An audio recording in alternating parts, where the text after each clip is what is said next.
인간은 수천 개의 페르소나 또는 원형을 지니고 있어서 상황에 따라 적절한 페르소나를 쓰고 관계를 이루어간다. 지금부터 관계의 중요성을 설명하겠습니다. 우리는 백그라운드 2권에서 카리옹의 페르소나를 배웠습니다. 인간은 모두 페르소나라는 심리적 마스크를 가지고 있습니다. 적절한 상황에 따라 성격이 조금씩, 행동이 조금씩 바뀌는 것. 이것을 페르소나라고 합니다. 카리옹의 말처럼 인간은 멀티페르소나를 지니고 살아갑니다. 인간이 멀티페르소나를 지니고 살아가는 이유는 공존과 공생 때문입니다.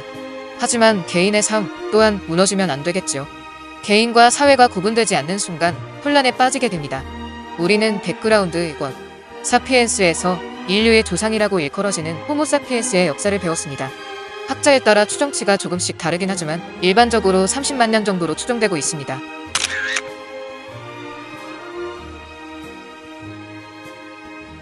(30만 년이면) 굉장히 긴 시간 같지만 지구의 역사는 46억 년입니다. 결국 지구의 역사에 비해 인간의 역사는 정말 짧게 그지없다는 것이지요. 심지어 다른 생물들에 비해서도 인간의 역사는 굉장히 짧은 편입니다. 험난한 환경에 적응하기 위해서 생물은 생존에 유리한 쪽으로 적응해 옵니다. 그리고 우린 이걸 진화라고 하며 진화의 역사는 38억 년입니다.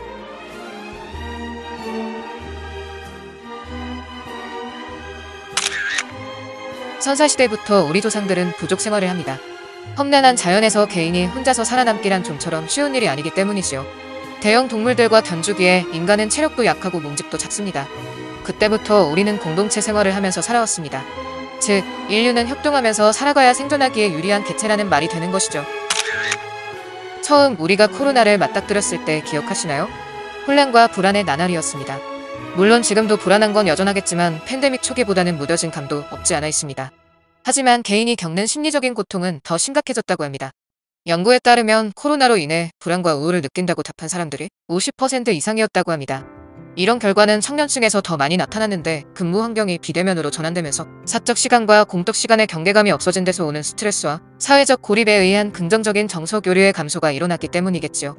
그리고 대면 활동이 줄어들면서 미디어에 노출될 시간이 증가합니다. 그로 인해 타인과의 비교에 의한 자존감 저하도 계속해서 생겨납니다.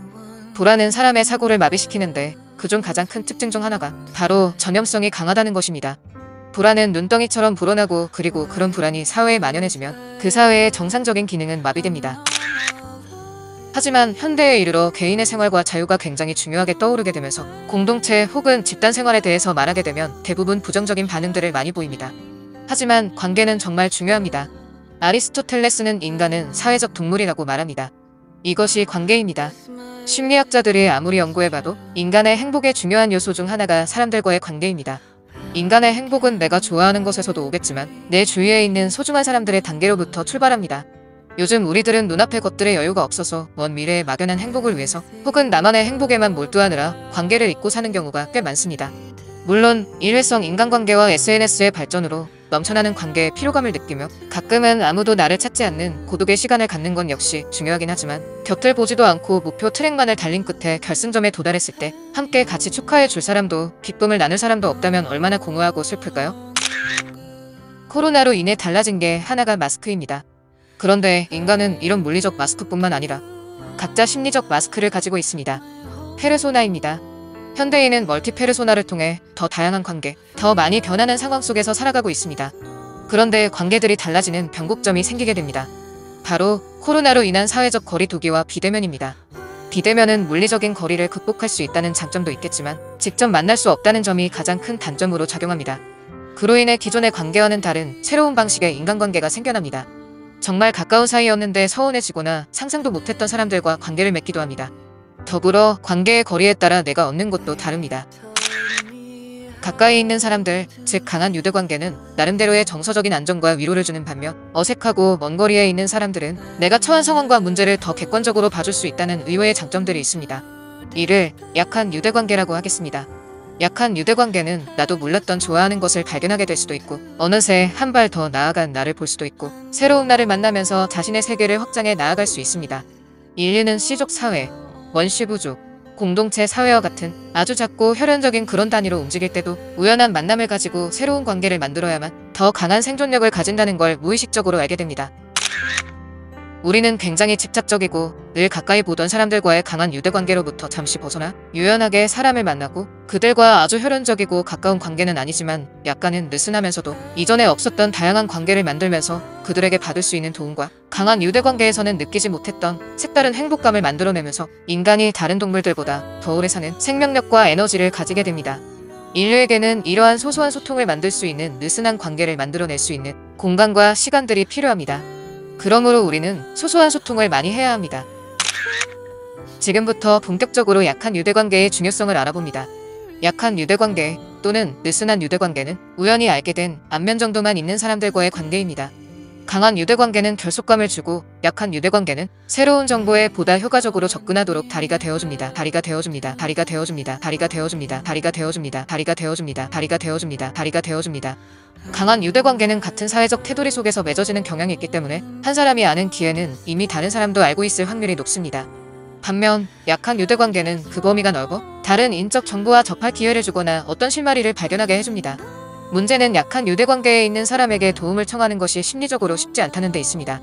그들을 통해 새로운 인맥을 만드는 것이 지름길이지만 그냥 알고 지낼 뿐인 사람에게 연락하기엔 마음이 불편할 수도 있습니다. 신뢰로 묶인 강한 유대관계뿐 아니라 새로운 정보를 얻을 수 있는 약한 유대관계에서도 최고의 효과를 발휘하는 방식이 있습니다. 다시 연락하면 됩니다. 장기적으로 볼 때 그것은 성공을 거두는 가장 중요한 이유가 됩니다. 약한 유대관계를 더 잘 활용하기 위해 다음의 4가지를 꼭 기억하기 바랍니다. 약한 유대관계의 힘을 활용하라. 난관에 봉착했을 때 대부분의 사람은 자신을 도울 수 있을지 어떨지 알 수 없는 주위에 가까운 친구들에게 얘기한다. 하지만 그러기 전에 약한 유대관계와 휴면 상태의 인맥에게 접촉하여 이야기를 하고 그들이 어떤 기회로 인도할 수 있을지 보아야 한다. 인맥의 부익부 현상을 활용하라. 한두 사람과 짧게 커피 한 잔 마시는 것과 달리 두어 시간 동안 식사를 함께 함으로써 한꺼번에 10명 또는 그 이상의 사람들과 더 깊은 관계를 맺을 수 있다. 우리나라 속담에 먹으면서 정든다 라는 말이 있다. 이 말은 음식을 나누어 먹으면 그만큼 없던 정도 생기고 있던 정도 깊어진다는 의미이다. 다면적 관계에서 기회를 찾아라. 친구들과 동료들에 대한 시각을 바꾸어 열린 마음을 갖는 데서 출발한 다음 유대관계를 점차 넓혀 나가라. 다면적 관계는 결국 업무적이면서 개인적인 유대들은 각 개인이 누구와 거래할지 결정하는 데 도움을 주고 업무에서 더 좋은 성과를 내게 해준다. 나아가 좋은 아이디어를 더 잘 활용할 수 있게 해준다. 당신의 친구의 친구를 보라. 이미 그려져 있는 네트워크의 큰 그림을 바라보고 그것을 질적으로 향상시킬 방법을 배우는 것이 핵심이다. 네트워크들이 어떻게 작동하는지를 아는 것이야말로 강력한 네트워킹 전략을 수집해주는 비밀 무기이다. 그렇다면 강한 유대관계는 약한 유대관계에 어떤 영향을 주는 것일까요? 교재 지문에 나와 있습니다. The most valuable reason to maintaining network of strong ties is to have access to a network of weak ties. 각자 해석하기 바랍니다. 이제 궁극적인 질문을 하고 마치겠습니다. 강한 유대관계이든 약한 유대관계이든 모든 관계는 어디에서 시작해야 할까요? 정답은 수업 시간에 묻겠습니다. 수고하셨습니다.